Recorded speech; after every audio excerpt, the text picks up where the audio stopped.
Hello and welcome to this exciting edition of Take the Fear Out the Gear with me, Mr. Chumley Warner. And me, Mr. Jason Bangers on the Behringer Part 3. And these are like synths you've never heard of. Or you might have done if you're a real expert, but there's some interesting stuff here. But you would have heard of after this video. Check we.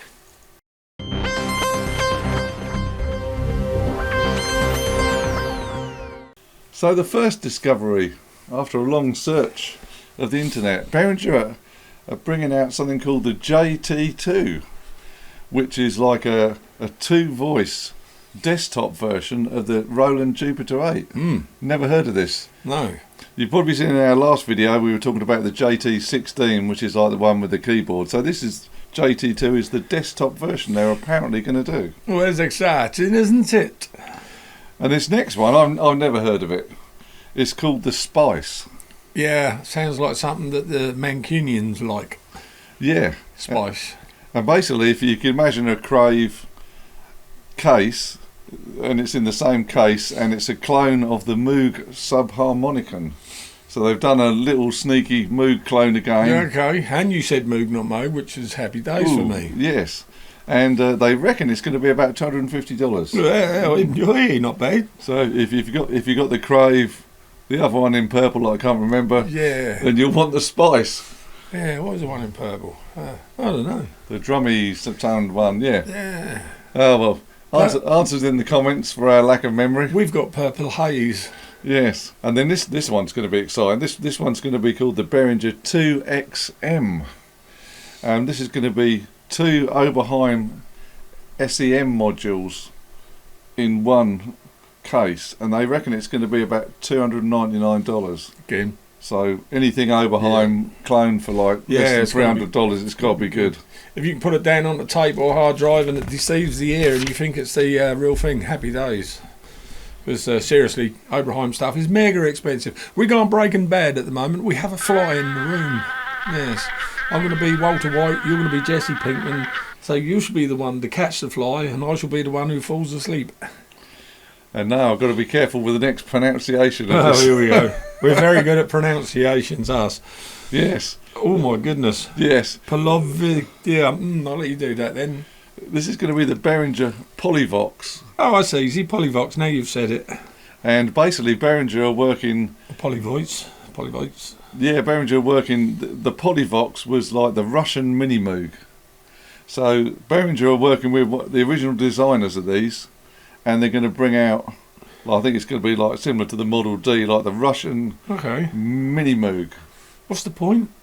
Because I guess the filters and they're different. I thought the Poly D and the Model D were the absolute copy of a mini Moog. But this is the Russian version of the mini Moog, so it's going to sound different. Answers on a postcard, ladies and gentlemen. Yeah, it's going to sound exciting. Why did I spend all my money on one and only to find out that there's another one? It might be better. I'm a bit pissed off about that. Well, this is interesting because I never knew they were thinking of doing this. So you've probably seen our video of the Kobol, well, you know, the Behringer Kobol. Well, apparently what they're going to do, a bit like the Poly D, they're going to do a PolyKobol. A PolyKobol, okay. Yeah. And that's difficult to say. So yes, so it's going to be a polyphonic type version of the Kobol rack synth. So right. Apparently that's and it's going to be in the same case as like the Poly D, etc. So that's interesting. Damn fly. And then this one will be one to look out for. This is going to be called the PolySource. Again, it's a copy of the Moog source, and it's going to have 2 oscillators, filters, 8-voice polyphonic, and it's going to come in at under $400.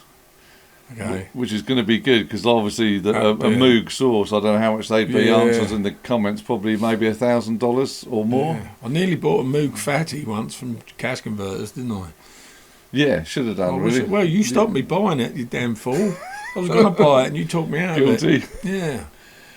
Oh dear. Oh well, here's a little snippet of news. The Behringer MS1. Apparently they're bringing out a new Mark II version. Okay. So that's on the cards.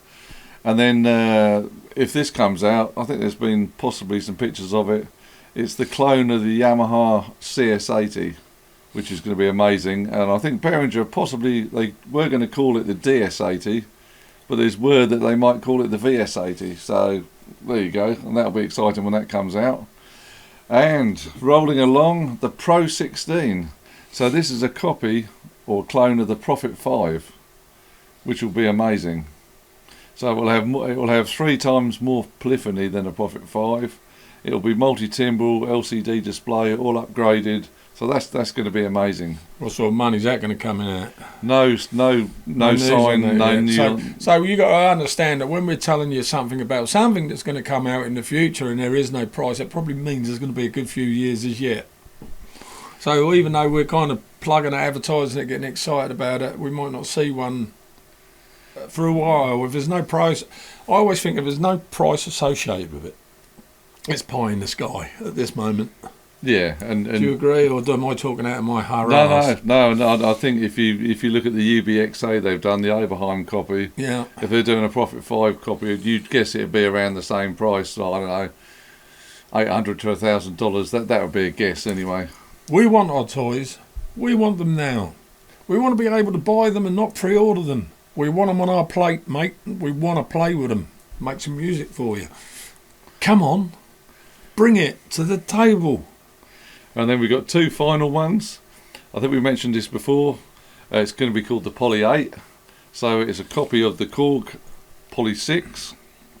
But you obviously upgraded. You've got 8 voices instead of 6 and all your filters and everything else. And the last one, this is a real long shot. Whether this happens, who knows? Well, you say this one, I mean all of them pretty much are long shots. I think this could be the longest shot of all. Yeah, a shot put. Yes. Apparently Behringer are going to do a copy of the British Oscar synth. Now, I ain't got a hell and high's clue what that is. Well, we'll flash up a picture. Okay. And that'll just... Yeah, this will Oh, just, one of those. Yeah, that'll just give you an idea. But Never heard of it. That is...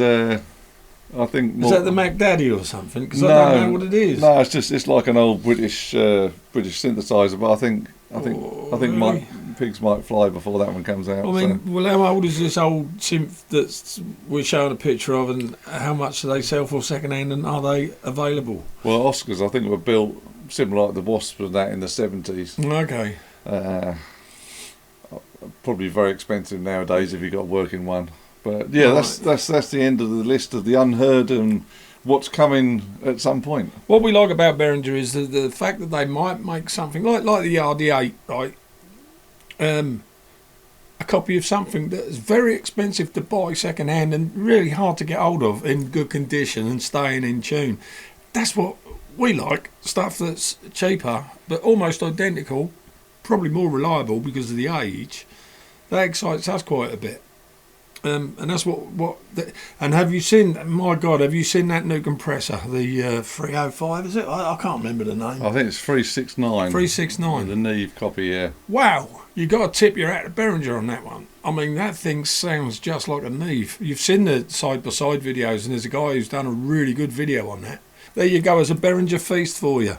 And we hope that you subscribe to us if you can. Like, tap the bell, share it with your friends. And the person who kills that bloody fly gets a free something or other. We'll see you on the next one. By me, Jason Bangers, Toulou. And for me, Mr. Chumley Borner, it's goodbye. Check we.